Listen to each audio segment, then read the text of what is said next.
Okay, good afternoon, class. You can mark your attendance in the chat box. कल class हम लोगों ने discussion किया था, हम लोग बात कर रहे थे कैपिटल बजटिंग की टेक्निक्स की। कैपिटल बजटिंग आपको क्लियर ऑलरेडी होगा। बेसिकली कैपिटल बजटिंग जो होता है, हम लोगों ने बहुत कुछ इसके बारे में डिस्कस किया है। जब भी हम लॉन्ग टर्म जो सोर्सेज ऑफ फाइनेंस होते हैं, हमारे जितने भी लॉन्ग टर्म एसेट्स होती हैं और जहाँ से हमें सोर्सेज, जहाँ से हमें एक्वायर होता है हमारे फंड्स, हम क्या करते हैं ट्रेडिशनली अगर हम लोग बात करें तो हम ये चाहते हैं ना कि कितना बजट अलॉट करें, कितना हमें बेनिफिट होगा, कितना अलग अलग पोर्शन में हम इन्वेस्टमेंट के लिए प्रिक्योर करके रखें। तो इन्हीं सारी इंफॉर्मेशन को जानने के लिए हम कुछ कैलकुलेटिव एक्शंस का यूज करते हैं। तो ये जो कैलकुलेटिव एक्शंस होते हैं, इनको दो पार्ट्स में कैटेगराइज किया गया है। Okay, first part first part book को बोलते हैं नॉन डिस्काउंटिंग, सेकंड पार्ट को बोलते हैं डिस्काउंटिंग। ठीक है, ये जो नॉन डिस्काउंटिंग टेक्निक्स हैं, ये ट्रेडिशनली हम लोग बात करें तो ये स्टार्टिंग की टेक्निक्स है जिसमें हम लोग टाइम वैल्यू ऑफ मनी को कंसीडर नहीं करते थे। स्टार्टिंग में हम लोग inflation, time value of money, net present value, इन सब चीजों की को एक तरीके से इनका एग्जेम्पशंस भी नहीं होते थे, इनकी बात भी नहीं करते थे। तो basically non discounting techniques base होती है इसी पर ही। और डिस्काउंटिंग टेक्निक्स जब हम प्रेजेंट वैल्यू की बात करते हैं कि अभी कितना वैल्यू है प्रोजेक्ट में लगाने पे इनिशियल, और इतने टाइम बाद भी हमें उस प्रोजेक्ट पे पर्टिकुलर उतना ही अमाउंट लगाना पड़ेगा या इंक्रीज ग्रेजुअली कुछ इंक्रीमेंट करना पड़ेगा उस अमाउंट में लगाने के बाद, और उस प्रोजेक्ट से हमें कितना रिसीव होगा। तो यहीं पर हम लोग बात करते हैं नॉन डिस्काउंटिंग और डिस्काउंटिंग। तो कल हम लोगों ने जैसा कि बात करी नॉन डिस्काउंटिंग में, हम लोगों ने पेबैक पीरियड और अकाउंटिंग रेट ऑफ रिटर्न दो टेक्निक्स होती हैं। तो नॉन डिस्काउंटिंग को ट्रेडिशनल मेथड भी कहते हैं, याद रखिएगा, क्योंकि हम लोग इसमें टाइम वैल्यू ऑफ मनी को कंसिडर नहीं करते। तो बेसिकली अगर हम लोग सबसे पहले बात करें what is non discount criteria, तो ये इग्नोर करता है टाइम वैल्यू ऑफ मनी को। सिंपल सा बस इतना समझ में आ सकता है। सेकंड, इसमें दो चीजें हैं, pay back period and accounting rate of return.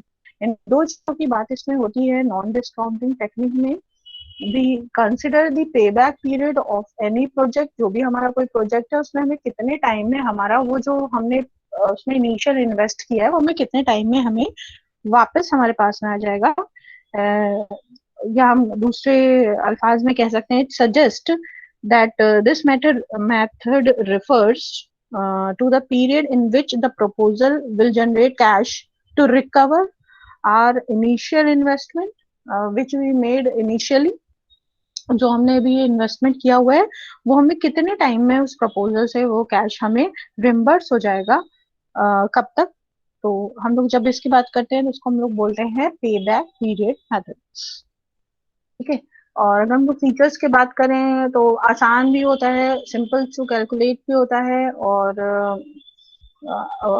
छोटा सा फॉर्मूला था। फॉर्मूला तो खैर अकाउंटिंग रेट ऑफ रिटर्न का फॉर्मूला भी छोटा ही सा होता है और आसानी से समझ सकते हैं। दोनों ही सिंपल हैं। कॉम्प्लेक्सिटी इसीलिए नहीं बढ़ती क्योंकि हम लोग टाइम वैल्यू ऑफ मनी को कंसिडर नहीं करते, इसलिए इसमें कॉम्प्लेक्सिटी भी नहीं बढ़ती है। तो अगर हम लोग डिसीजन रूल की तरफ जाते हैं तो ये कहता है the investment with a shorter पे बैक पीरियड, यानी हमें ऐसा प्रपोजल जिससे हमें हमारा इनिशियल इन्वेस्टमेंट जितनी जल्दी जनरेट हो जाए। ठीक है, हम लोग यही तो बात करते हैं कि भाई हमने किसी प्रोजेक्ट में अगर 10,000 रुपीज लगाए, ये 10,000 हमें जितनी जल्दी जनरेट हो जाए, जितनी जल्दी मिल जाए, शॉर्टर से शॉर्टर जो तरीका है जब हमें मिल जाए, वो टाइम पीरियड टाइम जोन की बात कर रहे हैं, तो वो हमारे लिए बेनिफिटेड है, तो हम ऐसे प्रोजेक्ट को एक्सेप्ट कर लेंगे। और जिसमें लॉन्गर टाइम पीरियड लगेगा, लॉन्गर लेंथ ऑफ टाइम लगेगा, हम उसे, सिंपल सी बात है, हम उसे रिजेक्ट कर देंगे। ओके, तो डिसीजन रूल सिंपल है, shorter payback period will be accepted and the longer one will be rejected। okay, और, और अगर हम लोग आते हैं आगे फॉर्मूले की तरफ। ठीक, ये फॉर्मूले हैं उसके। बेसिकली जो फाइनेंस मैनेजर होता है वो पे बैक पीरियड जानने के लिए जो हमारा इनिशियल इन्वेस्टमेंट होता है उस पर्टिकुलर प्रोजेक्ट में, उसको डिवाइड कर देता है एनुअल कैश फ्लो से हमारे, तो हमें सिंपल टाइम जोन निकल के चला आता है। दो तरीके होते हैं, इवनली जब हमें कैश रिसीव हो रहा होता है या हमें इनफ्लोज आ रहे होते हैं, यानी बेनिफिट्स जो हमें रिसीव हो रहे होते हैं, जनरेट हो रहे होते हैं, ये हमें कैसे हो रहा है, इवन इवन, यानी अगर 1 लाख है तो हर साल 1 लाख रिसीव हो रहा है, अगर 2 लाख है तो हर साल 2 लाख रिसीव हो रहे हैं, तो ये इवन हो गया। और दूसरा होता है अनइवन, यानी कभी 2 लाख हो गए, कभी 3 लाख हो गए, कभी 4 लाख हो गए, कभी 50,000 हो गए, तो ये अनइवन है। तो ये दो ही तरीके हैं जब आपको आपका प्रोजेक्ट से बेनिफिट अर्न होने लगते हैं, इवनली और अनइवनली। फाइन। इसके बाद फाइनेंस मैनेजर कुछ और चीजों का भी यूज करते हैं जिसको बोलते हैं पोस्ट पे बैक पीरियड, यानी हम बेसिकली इसमें हम वहीं तक इसको क्वालिफाई करते हैं जहां तक हमें हमारा लगाया हुआ पैसा जनरेट हो जाए, हमें लगाया हुआ पैसा हमें वापस मिल जाए। ठीक है, क्योंकि हमारे लिए वही बेनिफिट होता है ना भाई, हमें ये तो पता चले कि हमारा लगाया हुआ पहले जल्दी से जल्दी पैसा हमें कहाँ कब मिल जाएगा, कब वो हमें रिम्बर्स हो जाएगा। ठीक है, बट फाइनेंस मैनेजर को ये भी पता होना चाहिए कि एक जो बाद का, यानी आपको जब आपका पैसा वापस मिल जाएगा उसके बाद का भी तो पीरियड है, तब भी तो उस प्रोजेक्ट की इकोनॉमिक लाइफ है, तब भी तो वो प्रोजेक्ट आपको इकोनॉमिकली कुछ अर्न करके देगा। तो आपको ये भी पता होना चाहिए कि लॉन्गर इकोनॉमिक लाइफ किसकी है। इसके लिए भी जो फाइनेंस मैनेजर्स हैं वो पोस्ट पे बैक पीरियड, ये क्लास जो ये थ्री जो आगे के ये 3 फॉर्मूले आप देख रहे हो, ये जस्ट फॉर योर इन्फॉर्मेशन, ये आपको जानने के लिए दे रहे हैं। एग्जाम्स में ये इतना डीपली नहीं पूछा जाता है आपसे, पे बैक पीरियड और उसका फॉर्मूला और जर्नल ही पूछा जाएगा। ठीक है, just for the information it is. Then post payback profitability की अगर हम लोग बात करते हैं, तो जो हमारी टोटल अर्निंग, मतलब कितना प्रॉफिट, फर्स्ट वाले में पोस्ट पे बैक पीरियड में हम इकोनॉमिक लाइफ देखते हैं, टोटल इकोनॉमिक लाइफ कितनी है, उसमें से पे बैक पीरियड लेस कर देते हैं, तो हमारा पे बैक पीरियड के बाद का टाइम पता चल जाता है। प्रॉफिटेबिलिटी जानने के लिए हम क्या करते हैं, टोटल अर्निंग में से पे बैक अमाउंट हटा देते हैं, क्योंकि पे बैक अमाउंट तो हमारा ये हुआ ना कि हमने तो उतना पैसा लगाया था। भाई हम क्या करते हैं, बिजनेस में कैपिटल लगाते हैं, हमने 10,000 से बिजनेस स्टार्ट किया, तो हमें वो 10,000 कब मिल रहे हैं, उसके मिलने के बाद हमें उस प्रोजेक्ट से कितना बेनिफिट हो रहा है, वही तो वो देखेंगे ना। जिसका बेनिफिट ज्यादा होगा, जिसमें ज्यादा बेनिफिट होगा, ठीक है, वो प्रॉफिटेबल है हमारे लिए। तो उसको बोलते हैं प्रॉफिटेबिलिटी, और जब हम उसको 100 से मल्टीप्लाई करके देखते हैं तो हम बेसिकली उसका इंडेक्स निकाल लेते हैं। ठीक है, नेक्स्ट अब हम लोग एग्जाम्पल जो हम लोगों ने कल भी बात करी थी, यहाँ पर हम एक एग्जाम्पल ले रहे हैं, और example is saying that Apple limited has 2 options, 2 options है उनके पास। दो भी हो सकते हैं, ज्यादा भी हो सकते हैं, डिपेंड करता है केसेस पे, इवेंट्स पे। जैसे हम लोग फॉर एग्जाम्पल किसी भी चीज के लिए अप्लाई करने जाते हैं, किसी भी चीज के लिए आपके घर में पार्टी हो रही है, आप केटर सेट कर रहे हो, तो आपके पास बहुत सारे ऑप्शंस होते हैं। सिमिलरली इनके पास भी बहुत सारे ऑप्शंस हैं, पर इसमें से उन्होंने 2 सेलेक्ट किए। ठीक है, तो प्रोजेक्ट ए क्या कर रहा है, आपको 10 साल होता, इन्होंने इनिशियल इनका इन्वेस्टमेंट कितना है, 10 lakhs, और ये क्या कर रहे हैं, ये 10 लाख लगा रहे हैं, उनको हर साल 1-1 लाख इनको मिल रहा है। तो ये देख रहे हैं कि भाई 1-1 लाख मिल रहा है, तो यानी कि 10 साल लगेंगे इनको, वो उनका 10 लाख रुपीज रिम्बर्स होने में, 10 लाख रुपीज जनरेट होने में, यानी उनका इनिशियल जो इन्वेस्टमेंट है वो, उसके लिए इनको 10 साल वेट करना पड़ेगा, तब ये इनको इन्वेस्टमेंट जो लगाया हुआ पैसा उनको मिल जाएगा। ओके, सेकेंड जो प्रोजेक्ट है हमारा, यहाँ पर हम लोग बात कर रहे हैं तो अनइवन, जब आपको अनइवन मिले, अनइवन की हम लोग बात कर रहे हैं, 2 लाख मिल रहा है, कभी 3, कभी 4, कभी 1, जब हम टोटल कर रहे हैं, इसके आगे भी होगा and so on, fourth year में 1 है, मे बी आगे की ईयर में फिर 2, 3, 4 आ जाए। तो हम ये देख रहे हैं कि हमें हमारा जो इनिशियल इन्वेस्टमेंट, हमने जो 10 लाख रुपए लगाए थे ना, वो हमें कब तक रिसीव हो रहा है, तो वो हम देख रहे हैं कि हमें 4 सालों में रिसीव हो जा रहे हैं। हाँ, 2+3 5, 5+4 9, 9+1 10, तो हमें कितने 4 सालों में हमें रिसीव हो जा रहे हैं। तो ऑब्वियसली हमारे लिए कौन सा बेटर है, हमारे लिए प्रोजेक्ट बी सबसे बेस्ट है, क्योंकि भाई हमें 4 सालों में हमारा लगाया हुआ पैसा वापस मिल जा रहा है, और हो सकता हो हम उस पैसे को फिर दूसरी जगह इन्वेस्ट कर दें। ठीक है, और यहाँ पर क्या होगा, 10 सालों तक हमारा वो पैसा ब्लॉक रहेगा, भाई उतना पैसा धीरे धीरे मिल रहा है। ओके, तो ये तो हो गया अनइवन और इवन में। अब इसमें भी क्या होता है, हम लोगों ने एक नेक्स्ट एक प्रॉब्लम और इसमें ऐड ऑन करी थी कि अगर आपको, ये तो हमें ईयर के एंड में हो रहा है, मिड ऑफ द ईयर में भी आपका पे बैक पीरियड हो सकता है।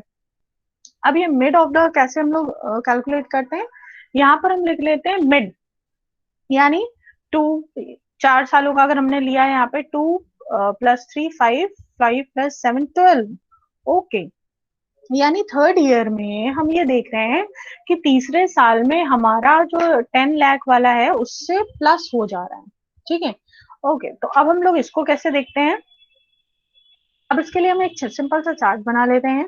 हमने देखा है कि पहले हमें कितना रिसीव, टोटल हमारा क्या जो टोटल फ्लो था वो 10 लाख 10 लाख दोनों में है, जो हमने इनिशियल इन्वेस्टमेंट किया है, और हम ये देखना चाह रहे हैं कि वो 10 लाख हमें कितनी जल्दी रिसीव हो रहे हैं। ओके, तो फर्स्ट ईयर में हम देख रहे हैं कि हमने 2 लाख रिसीव हो रहे हैं, इट मीन्स कि हमारे पास 8 बचे हैं अभी। ओके, थर्ड ईयर में हम देख रहे हैं हमें 3 रिसीव हो रहे हैं, तो इट मीन्स हमारे माइनस कर दिया हमने 3, हमारे अभी हमारे पास 5, अभी भी हमारे 5 लाख अभी भी बचे हैं उस प्रोजेक्ट से अर्न होने में। फिर थर्ड ईयर में हम देख रहे हैं हमें 7 रिसीव हो गए। ओके, जब भी हमें 7 रिसीव हुए तो हम तो माइनस से प्लस में आ गए, यानी हम धीरे धीरे माइनस कर रहे थे, अब हमें वो 10 लाख से ऊपर चले गए हम, यानी वो हमें इनिशियल जो हमारा इन्वेस्टमेंट था वो 10 लाख तो रिसीव हो गया और प्लस 2 और रिसीव हो गए। तो अब हमें ये जानना है कि हमें कौन से मिड ऑफ द ईयर में वो अमाउंट रिसीव हुआ, क्योंकि अब तो हमें कैलकुलेशंस करने हैं 2 इयर्स और कितने साल, क्योंकि हम देख रहे हैं यहाँ 2 इयर्स तो यहाँ हो ही रहा है, और 2 में कितने महीने और है। इसके लिए हम क्या करते हैं, सबसे पहले क्या करते हैं, स्टेप 1, लास्ट नेगेटिव आउटफ्लो कब था हमारा, हम ये देखते हैं, तो हमारा सेकेंड ईयर में था। ओके, तो हम सेकेंड ईयर ले लेते हैं, ठीक। स्टेप 2 कहता है कि अब हमें डिवाइड करना है, ये जो हमारा 7 है, जब हमें एडेड वैल्यू, यानी जिस साल हमें उतनी वैल्यू रिसीव हुई जो एडिशनल वैल्यू हो गई, ठीक है, प्लस वाली वैल्यू कब हुई, तो हम उसको देख लेते हैं कंसिडर, क्योंकि यहाँ तक तो हम लोगों ने चेक भी कर लिया, यहाँ तक ऐसा कुछ नहीं था। उसके बाद हम देख लेते हैं कितना अमाउंट था जो माइनस में था, कौन सी फिगर थी जो माइनस में थी, दोनों को डिवाइड कर देते हैं। तो डिवाइड करके हमें क्या मिलता है, 0.71। तो हम देख रहे हैं कि 2 इयर्स और ये जो इतना पार्ट है ना, इन दोनों को जोड़ देंगे तो हमारा पे बैक पीरियड निकल आएगा कि भाई 2 साल तो थे ही, और 2 साल में कितना और एडिशनल है, तो इट इज 2.71। तो ये हमारा, तो अब हम क्या देख रहे हैं, अभी तक तो हमारा प्रोजेक्ट बी जो इवन, यहाँ पर आ जाते हैं वापस, अभी तक तो हम लोगों ने इसको सेलेक्ट किया था, लेकिन फिर जब हमने देखा ये वाला सिनारियो, तो हम देख रहे हैं यार ये तो और भी बेनिफिटेड है, यहाँ पर तो हमें को मतलब लगभग 2.5 पौने 3 साल में ही हमारा 10 लाख रिसीव हुआ जा रहा है, तो हम इस वाले ऑप्शन को सेलेक्ट करेंगे और इस वाले ऑप्शन की तरफ जाएंगे। ओके, ये हम लोगों ने कल भी पढ़ा था, तो इसलिए हम लोग जल्दी जल्दी से इसको रिवाइज कर रहे हैं। आज हम लोग नेक्स्ट वाला पढ़ेंगे, ये इसके एडवांटेजेस एंड डिसएडवांटेजेस है। नेक्स्ट हम लोग बात कर रहे हैं accounting rate of return. Second है बेसिकली, जब हम मतलब जो फाइनेंस मैनेजर थे उन्होंने सोचा कि भाई ऐसा है, अभी तक हम जब पे बैक पीरियड निकाल रहे हैं तो हम तो उसमें यील्ड तो निकाल ही नहीं रहे, आउटपुट की तो हम तो उसमें बात भी नहीं कर रहे हैं, हम तो सिर्फ देख रहे हैं कितने टाइम में, यानी हम टाइम की ही बात कर रहे हैं। तो उन्होंने बोला भाई ऐसे तो काम नहीं चलेगा, सिर्फ टाइम से तो काम नहीं चलेगा। उन्होंने बोला कि हमें दूसरा भी कुछ फॉर्मूला बनाना पड़ेगा जिससे हमें रेट ऑफ रिटर्न भी तो पता चले कि भाई रेट ऑफ रिटर्न किसका ज्यादा है, वो तो हम लोगों ने टाइम पीरियड निकाला, ठीक है। तो एक नया फॉर्मूला बनाया गया, इसको बोला गया अकाउंटिंग रेट ऑफ रिटर्न, यानी जो कमियां पे बैक पीरियड में थी जिसकी वजह से अकाउंटिंग रेट ऑफ रिटर्न बनाया गया। ओके, तो अब इसको अकाउंटिंग रेट और रिटर्न इसलिए बोलते हैं क्योंकि बेसिकली हम अकाउंट्स के पैरामीटर्स का यहाँ पर यूज करते हैं। अब अकाउंट्स के पैरामीटर्स क्या होते हैं कि हम टैक्स दे रहे हैं, डेप्रिसिएशन लगा रहे हैं, इन सबको हम अकाउंट्स के पैरामीटर्स बोलते हैं ना। जब भी हम अकाउंट्स मेंटेन करते हैं तो हम डेप्रिसिएशन भी यूज करते हैं, ठीक है, हम टैक्स भी प्रॉफिट एंड लॉस में यूज करते हैं, हम देखते हैं ना किसमें टैक्स देना पड़ रहा है, किसमें डेप्रिसिएशन ज्यादा है, तो इन फैक्ट्स को भी कंसिडर किया जाता है। इसी वजह से हम इसको अकाउंटिंग रेट ऑफ रिटर्न बोलते हैं। ओके, अब देख लेते हैं कि यहाँ पे क्या कहा जा रहा है हम लोगों से।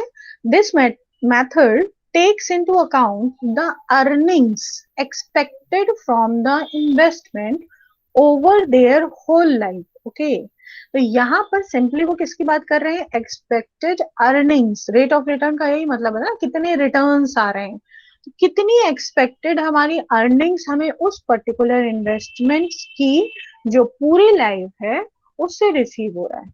ठीक है, तो हम यहाँ पे होल लाइफ की बात कर रहे हैं और हम यहाँ पे रिटर्न्स की बात कर रहे हैं। दो चीजें क्लियर हो गई। This is called accounting method as it use the accounting concept of profit after tax and depreciation. Okay, जैसा हम लोगों ने भी बात करी कि क्यों इसको अकाउंटिंग मेथड इसीलिए बोलते हैं because we use the accounting concept. Accounting concept क्या है, प्रॉफिट्स आफ्टर टैक्स। भाई हमें, हम तो तभी देखेंगे ना कि टैक्स के बाद कितना प्रॉफिट आ रहा है, टैक्स से पहले कितना प्रॉफिट हमें था, हमें कितने टैक्स देने पड़ रहे हैं। हाँ, ज्यादा टैक्स देने पड़ रहे हैं तो हमें अगले प्रोविजंस करने पड़ेंगे जिसके थ्रू हम अपने टैक्स भी तो कम करें भाई, हमारा प्रॉफिट कम हुआ जा रहा है। डेप्रिसिएशन कितना लग रहा है उस पर्टिकुलर प्रोजेक्ट में। अगर हम प्रोजेक्ट मान लीजिए यहाँ हमको एक मशीनरी खरीदते हैं, ठीक है, अगर हम उस मशीनरी में इन्वेस्ट कर रहे हैं तो हमें ये तो पता होना चाहिए उस मशीनरी की डेप्रिसिएशन वैल्यू कितनी है। अगर बहुत ज्यादा डेप्रिसिएशन वैल्यू है, बहुत जल्दी डेप्रिशिएट हो रही है, तो स्क्रैप वैल्यू बच रही है कि नहीं बच रही है, तो ये सारी चीजें भी हम अकाउंटिंग रेट ऑफ रिटर्न में कंसीडर करते हैं। ओके, अब इसका डिसीजन रूल क्या कहता है, जैसे पेबैक में क्या था, शॉर्टेस्ट पीरियड जो था हम उसको एक्सेप्ट करते थे और जो लॉन्गर टाइम ले रहा था हम उसको रिजेक्ट कर देते थे। अब इनका डिसीजन रूल कहता है the project with higher rate of return. Okay, simple सी बात है, जिसमें हमें हायर रेट ऑफ रिटर्न मिलेंगे हम उसको एक्सेप्ट कर लेंगे, और जिसमें रेट ऑफ रिटर्न लोअर होंगे, रिड्यूसिंग होंगे, हम उस प्रोजेक्ट को रिजेक्ट कर लेंगे। सिंपल है। अब हम इसके फॉर्मूले देख लेते हैं। ठीक है, ये आपको फॉर्मूले थोड़े टफ लग रहे होंगे, एग्जाम में आपको सीधे सीधे दे दिया जाता है, रेट ऑफ रिटर्न दे दिया जाता है, एवरेज रेट ऑफ रिटर्न सीधे दे दिया जाता है, तो आपको इतना प्रॉब्लम नहीं आती है। यहाँ पे उसको इलेबोरेट करके अलग अलग करके लिखा गया है। ठीक है, टफ ये भी नहीं है, जल्दी से हम लोग देख लेते हैं। What is return on investment and average rate of, average भी जानना जरूरी होता है और इनिशियल क्या हमारा इन्वेस्टमेंट है और उस पर कितना रिटर्न आ रहे हैं ये भी जानना जरूरी होता है। ठीक, तो रेट ऑन इन्वेस्टमेंट में आपको बहुत सारी चीजें दिख रही होंगी, यहाँ नीचे इनके एक्सप्लेनेशंस लिखे हैं। OS, operating savings, which means it is considered same as cash inflow. ठीक है, बट क्योंकि हम लोग इसमें अकाउंटिंग रेट ऑफ रिटर्न की बात करें तो हम लोग इसमें profit after tax but before depreciation, यानी हम टैक्स वाला पार्ट क्या करते हैं, ऐड कर लेते हैं इनफ्लो में। यानी हमें कैश का जो इनफ्लो हो रहा है उसमें हमें जितना हमें बेनिफिट अर्न हो रहे हैं उसमें हमें टैक्स भी तो देना पड़ रहा है। तो भाई ये भी तो बताओ कि कितना टैक्स देना पड़ रहा है। ठीक, तो हमें ये तो पता होना चाहिए इतना टैक्स हमें एक्स्ट्रा देना पड़ रहा है प्रॉफिट में, उसी को तो हम बोलेंगे कि भाई इतना इनफ्लो आ रहा है, इतना टैक्स जा रहा है, तो हमें अल्टीमेटली बताओ कि नेट वैल्यू तो बताओ। ठीक है, इसको बोलते हैं ऑपरेटिंग सेविंग्स। ठीक, आफ्टर टैक्स हमें क्या रिसीव हो रहा है। सेकेंड चीज दी हुई है इसमें एनआई, जिसको हम लोग बोलते हैं इनिशियल इन्वेस्टमेंट। ये हमारा इनिशियल इन्वेस्टमेंट है, ये आप यहाँ पे देख रहे हो फॉर्मूले में एन आई बाय एन लिखा हुआ है। ठीक है, एन नंबर्स होते हैं और इंटू 100। ओके, अब हम लोग बात कर रहे हैं एवरेज रेट ऑफ रिटर्न में, तो एवरेज में हम लोग बस नीचे जो एन आई है इसको डिवाइड कर रहे हैं 2 से। ठीक, तो हमारा एवरेज रेट ऑफ रिटर्न हो जाएगा। फाइन, तो मोस्टली एग्जाम में आपको क्लियर क्लियर वैल्यू दी रहती है, आपको सिर्फ फॉर्मूले में पुट करना और डिवाइड करना है। ठीक है, ये सिर्फ आपको एक्सप्लेन करने के लिए बता दिया गया है कि भाई रेट ऑफ रिटर्न आता, rate of sorry return on investment कैसे निकलता है and average rate of return कैसे निकल के आता है। ठीक है, ये कैलकुलेशंस उसी के फर्दर कैलकुलेशंस है, जैसे अभी हम लोगों ने ये बात करी ना, इसी को और इलेबोरेट करके और एक्सप्लेन किया गया है। एवरेज इन्वेस्टमेंट कैसे निकाला जाता है, जो इनिशियल इन्वेस्टमेंट है डिवाइडेड बाय 2, ये आता कैसे है, इनिशियल इन्वेस्टमेंट प्लस आप उसमें जो आपके इंस्टॉलेशन चार्जेस हैं वो आप ऐड कर लोगे, स्क्रैप की वैल्यू माइनस कर देते हैं हम लोग इसलिए क्योंकि एंड में तो ऑब्वियसली स्क्रैप की वैल्यू भाई हमें वो बेच कर मिल जाता है, स्क्रैप्स जो कबाड़ नहीं कहते जिसको हम लोग। ठीक है, तो ये इसको और एक्सप्लेन किया गया है, और हम डेप्रिसिएशन नहीं लेते बट टैक्स का पार्ट जरूर डिडक्ट कर लेते हैं, क्योंकि टैक्स के बाद हम ये देखते हैं हमें कितनी अर्निंग्स है। फाइन। अब हम लोग एग्जाम्पल ले लेते हैं, आपको क्लियरली पता चल जाएगा, ये आसान है उससे बहुत। अगर हम लोग बात करें, वो जो अभी आपको फॉर्मूले दिख रहे होंगे ना, इससे देख के लग रहा होगा यार ये कैसा है, और एग्जाम्स में आपको क्लियर वैल्यू दी रहती है। ठीक। यहाँ पर एक एग्जाम्पल है, if the annual profit of a project over the life of the investment.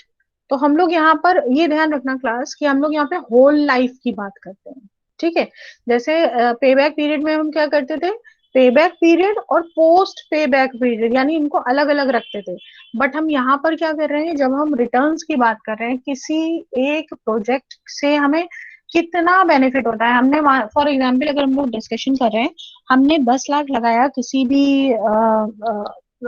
Investment किया हमने किसी भी प्रोजेक्ट में, और हमने ये देखा कि इस प्रोजेक्ट से जब तक ये प्रोजेक्ट चलेगा, यानी इस पूरे प्रोजेक्ट की जो इकोनॉमिक लाइफ है, वो हमारी इकोनॉमिक लाइफ से हमें कितनी अर्निंग्स हो रही है। तो हमने तो लगाए थे 10 लाख, लेकिन उससे अर्निंग्स हो रही है 50 लाख।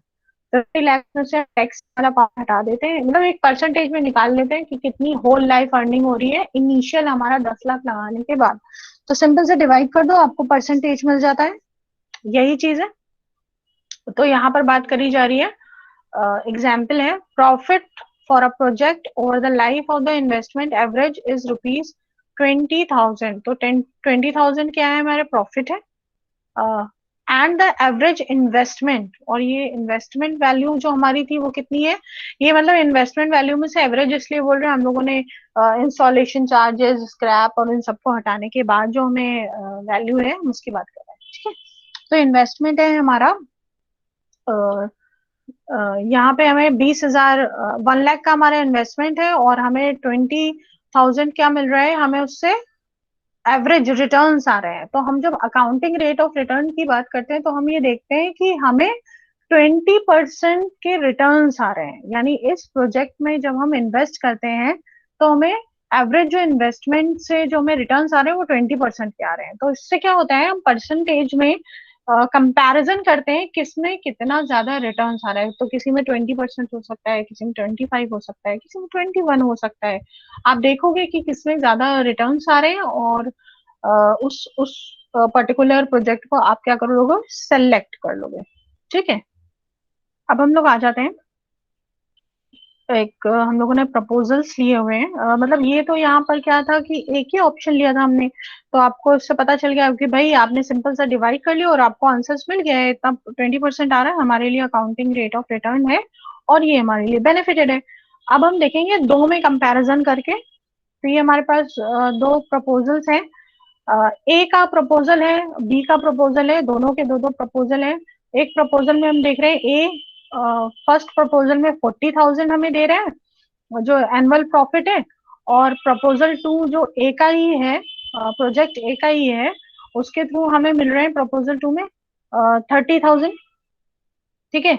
फिर हम देख रहे हैं कि एवरेज इन्वेस्टमेंट वैल्यू, फिर हम देख रहे हैं कितना हमने इन्वेस्ट किया है।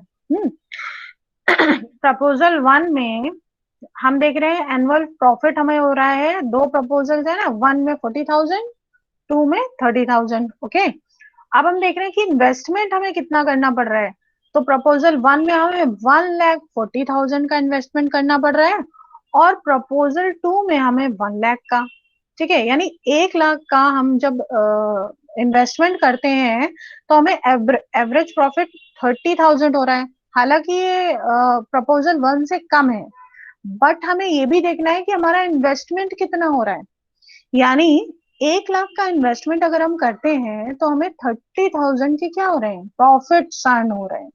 क्लियर। ठीक है। तो हम, और फिर जब हमने प्रपोजल वन में देखा, तो हमें इसमें कितना इन्वेस्टमेंट करना पड़ रहा है, 1,40,000, यानी 1,40,000 का अगर हम इन्वेस्टमेंट कर रहे हैं, और हमें प्रॉफिट्स कितने हो रहे हैं, एनुअल प्रॉफिट जो हो रहा है, एनुअली हमें प्रॉफिट हो रहा है वो हो रहा है हमें 40,000 का। अब हमने दोनों को डिवाइड किया है, तो हमारी जो अकाउंटिंग रेट ऑफ रिटर्न निकल कर आ रहा है, वो हमारा आ रहा है 29% एंड 30%। ठीक है। तो हम क्या देखेंगे, कि यहाँ पर आप देख रहे हो ना 1% का डिफरेंस है 29 से 30 में, बट आप क्या देख रहे हो कि आप इन्वेस्टमेंट को अगर देखो तो यहाँ पर आपको 40,000 ज्यादा इन्वेस्टमेंट करना पड़ रहा है, ठीक है। और आपको बेनिफिट कितना मिल रहा है, 10,000 ही तो एक्स्ट्रा मिल रहा है बस, जो प्रॉफिट की बात कर रहे हैं। और 1% का अगर इंक्रीज हो जाता है, अगर हम थोड़ा सा हम देखते हैं कि हम अगर जो इन्वेस्टमेंट है वो हम अपना 40,000 से कम कर ले, 1 लाख का कर लेते हैं, और जो हमें फायदा मिल रहा है, एनुअल प्रॉफिट मिल रहा है, वो भी हमारा कम हो जाता है 30,000 से। बट स्टिल हम देख रहे हैं ना हमारा इन्वेस्टमेंट भी भाई 40,000 से कम हो रहा है, हम इतना ज्यादा इन्वेस्टमेंट भी नहीं कर रहा है। और एवरेज रेट ऑफ रिटर्न की अगर हम बात करें तो एवरेज रेट ऑफ रिटर्न में सिर्फ 1% का ही जो है डिफरेंस है। फाइन, तो ऑब्वियसली हम 30% वाले को ही सिलेक्ट करेंगे, जिसमें हमें एनुअली ज्यादा बेनिफिट अर्न हो रहा है और हमें इन्वेस्टमेंट भी कम लगानी पड़ रही है। तो इसलिए अकाउंटिंग रेट ऑफ रिटर्न हमारे लिए बहुत सिंपल सी बात है। अगर हम नॉर्मली भी देखें, कहीं हम किसी चीज में इन्वेस्ट कर रहे हैं और वहां से हमें कितना बेनिफिट मिल रहा है, इसको हम अकाउंटिंग रेट ऑफ रिटर्न के फॉर्मूले से निकालेंगे तो हमें जल्दी से पता चल जाएगा कि किस में कितना इन्वेस्टमेंट करें और कितना एनुअल हमें प्रॉफिट हो रहा है, कौन सा प्रोजेक्ट हमारे लिए एक्सेप्टेबल है और जिसके higher accounting rate of return से, ठीक है। अब हम लोग बात कर लेते हैं एडवांटेजेस एंड डिसएडवांटेजेस की। Advantages of rate of return method, it is easy to calculate. दोनों ही बहुत इजी हैं, अगर आप पे बैक पीरियड की बात कर रहे हो या अकाउंटिंग रेट ऑफ रिटर्न की बात कर रहे हो, they both are very easy. आपको सिर्फ डिवाइड करना है, जो हम लोग बहुत इनिशियल लेवल पे स्टार्टिंग से सीखते आ रहे हैं कि आपको किस तरह डिवाइड करना है। Easy to calculate, simple to understand. Second है, it gives better view of profitability. Yes, आप सिंपल सी बात है, हमें परसेंटेज में अगर बताया जाए ना कि 80% फायदा है, 20% फायदा है, तो हमारे माइंड में बहुत इजीली कैलकुलेशंस हो सकते हैं, हम चीजों को बहुत आसानी से कंपैरिजन कर सकते हैं चीजों का। तो प्रॉफिटेबिलिटी व्यू देखने के लिए ये बेस्ट है। It is based upon the accounting concept. और थर्ड, ये बहुत इंपॉर्टेंट है क्योंकि ये अकाउंटिंग कॉन्सेप्ट पे बेस होता है, तो ऑब्वियसली ये बेटर है, क्योंकि अकाउंटिंग कॉन्सेप्ट में हमें बहुत सारी चीजें है ना, जैसे डेप्रिसिएशन, टैक्स हो गया, इंस्टॉलेशन चार्जेस हो गए, आपके स्क्रैप वैल्यू की बात भी हम करते हैं, तो ये सारी चीजें हमारी अकाउंटिंग कॉन्सेप्ट में होती ही है, जो हम कंसीडर नहीं करते। बट ये बहुत अच्छी बात है कि अकाउंटिंग रेट ऑफ रिटर्न में ये सारी चीजें कंसीडर करी जाती हैं, और जब भी हम देखते हैं हमें कितना बेनिफिट अर्न हो रहा है इस पर्टिकुलर प्रोजेक्ट से, तो हम देखते हैं ना कि हमें टैक्स के बाद कितनी प्रॉफिट हो रही है। हम ये नहीं देखते कि भाई हमें कितना ओवरऑल प्रॉफिट हो रहा है, हम ये देखते हैं कि हमें टैक्स देने के बाद, हमारी जो टैक्सेस हैं हटाने के बाद, अब हमें नेट प्रॉफिट कितना अर्न हुआ परसेंटेज में, ठीक है। तो ये ऑब्वियसली एडवांटेजेस हैं, these are the advantages of rate of return, accounting rate of return method. And disadvantages की अगर हम बात करें तो yes, it fails to take in account cash flow. हम लोगों ने पूरे फॉर्मूले पढ़े और सब चीज पढ़ी, फिर हमने देखा क्योंकि ये कैश फ्लो की बात नहीं करते। हो सकता हो किसी बार आपको, जो ये बोल रहे हैं ना एवरेज की बात करते हैं, ये तो एवरेज की बात करते हैं ना, एनुअली आपको 20,000 या 30,000 का बेनिफिट होगा, ये तो आप एवरेज बता रहे हो ना। हो सकता हो कि किसी बार आपको 1 लाख रिसीव हो जाए, किसी बार हो सकता हो आपको बिल्कुल कुछ भी प्रॉफिट अर्न ना हो, और किसी बार आपको 5 लाख हो जाए, कभी 7 हो जाए। तो ये जो फ्लो है ना, जो पे बैक पीरियड में हम लोग देखते थे ना, इवन अनइवन कैश इनफ्लोज, हमें कितना हर साल रिसीव होगा, इसको ये इसमें कंसिडर नहीं करते हैं, कहीं पर भी ये इसकी बात नहीं करते हैं, ये एवरेज लेके चलते हैं, average annual profit, average investment. तो ये एक ड्रॉबैक है, हमको ये नहीं क्लियर हो पाता है, और इसी वजह से हम क्या करते हैं, पे बैक मेथड को भी यूज करते हैं, क्योंकि इसमें कैश फ्लो नहीं पता चल पाता है। सेकेंड डिसएडवांटेज है, it does not take into account time value of money. Yes, हम लोग एवरेज निकालते हैं ना, उस एवरेज में क्या होता है, हम 10 सालों की बात कर रहे हैं, हमने 10 सालों का एवरेज निकाल लिया, बट उन 10 सालों में आप देखोगे कि कुछ कहीं ना कहीं इन्फ्लेशन रेट भी तो बढ़ रहा होगा, रुपी की वैल्यू भी तो डाउन हो रही होगी, उसको तो हमने कंसिडर ही नहीं किया। और हम लोग जानते हैं बहुत सारे प्रोजेक्ट हैं जो पता है 30 इयर्स 40 इयर्स चले हैं। बहुत सारे डैम्स ऐसे हैं, अगर आप नेट पे सर्च करोगे, जिन्होंने बहुत मतलब एक प्रेसिडेंशियल जो टेन्योर था उसमें वो स्टार्ट किए गए बनाना, और जब दूसरे प्रेसिडेंट आ गए तब उनके टेन्योर में वो बना। इतने मतलब प्रेसिडेंट का मतलब और लॉन्गर पीरियड ऑफ टाइम बताने के लिए हम कर रहे हैं आपको। ठीक। तो ये बहुत बार होता है। कई बार क्या होता है जो पर्टिकुलर अगर अगर हम लोग बात करें, जब भी हम प्रोजेक्ट में इन्वेस्टमेंट करते हैं तो चीजें टेक्नोलॉजी चेंज हो जाती है। अब टाइम वैल्यू ऑफ मनी में वो जो टेक्नोलॉजी चेंज हुई, आपको वो नई टेक्नोलॉजी खरीदनी पड़ी। आपने जब टाइम वैल्यू ऑफ मनी को कंसिडर ही नहीं किया, तो फिर वो कैसे कंसिडर कर पाएंगे आप? तो ये एक ड्रॉबैक है, डिसएडवांटेज है अकाउंटिंग रेट ऑफ रिटर्न का। हम इन चीजों को कंसिडर नहीं करते। सिमिलरली डेप्रिसिएशन भी उसी में एक चीज है, क्योंकि डेप्रिसिएशन में भी क्या होता है, हम स्टार्टिंग में ही बना के रख लेते हैं। हो सकता है टेक्नोलॉजी चेंज हो जाए तो क्या होगा, आपका जो भी मशीनरी है वो तो एकदम से स्क्रैप हो गई ना आपके लिए, तो वो यूजलेस हो गई क्योंकि टेक्नोलॉजी चेंज हो गई। तो हाँ, ये बहुत बड़ा डिसएडवांटेज है दोनों ही केसेस में, पे बैक पीरियड में भी, और अगर हम लोग बात करें अकाउंटिंग रेट ऑफ रिटर्न की भी, दोनों ही केसेस में टाइम वैल्यू ऑफ मनी को कंसिडर नहीं किया जाता है, जो एक बहुत बड़ा ड्रॉबैक है। ओके क्लास, आई होप कि आपको ये दोनों नॉन डिस्काउंटिंग टेक्निक्स, पे back period method and accounting rate of return आपको क्लियरली समझ आया होगा। ठीक है। फिर नेक्स्ट हम लोग उसमें अपने जो नेक्स्ट लेक्चर होगा उसमें हम लोग डिस्काउंटिंग, ये नॉन डिस्काउंटिंग थी, फिर हम लोग डिस्काउंटिंग टेक्निक्स की बात करेंगे। ओके। डिस्काउंटिंग टेक्निक्स में है हमारा डिस्काउंटिंग टेक्निक्स में नेट प्रेजेंट वैल्यू है। नेट प्रेजेंट वैल्यू ऑलरेडी हम लोग डिस्कस कर चुके हैं, तभी हम लोग देखेंगे। Profitability index, internal rate of return, ये दोनों ही आसान है, प्रॉफिटेबिलिटी इंडेक्स भी, इंटरनल रेट ऑफ रिटर्न भी। ओके, तो हम लोग अपना लेक्चर यहाँ पे एंड करते हैं। एंड आई होप आप सबने अपनी अटेंडेंस ऑलरेडी मेंशन कर दी होगी। Let me check. Isha, Prakhar, Anjali, Himanshu, Sachin, Tanushka, Apoorvi, Shazia, Yashi, Utkarsh, Akanksha, Tarun, Ankur, Vanshika, Shreya, Ayush, Harsh, Anushka, Riya, Ayushi, Anamika, Aditya, Harshit, Arya, Aditya, attendance mention करो बेटा। Is there anyone else? Abhishek, आपने अपनी अटेंडेंस दे दी है? Anjali, do mention your attendance. जिन्होंने भी अपनी अटेंडेंस अभी मेंशन नहीं करी है, प्लीज मेंशन करिए अटेंडेंस।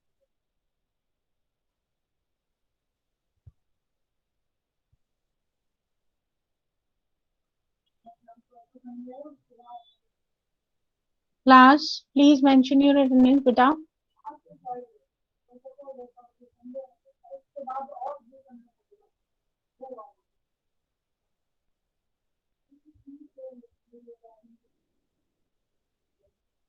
एंड क्लास, अगर आपको कोई भी क्वेश्चंस हो, कुछ आपको एक्स्ट्रा कुछ पूछना हो तो आप पूछ सकते हैं।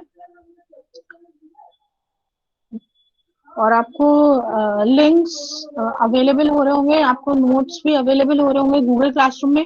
आप सब गूगल क्लासरूम में ऐड है ना स्टूडेंट्स? आप सब गूगल क्लासरूम में ऐड है? जो नहीं ऐड है आपके पीयर्स या कोलीग्स, तो आप उनसे कह दो कि भाई आप ऐड हो जाए।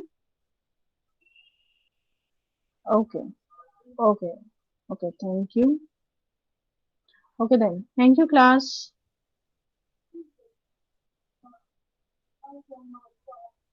And stay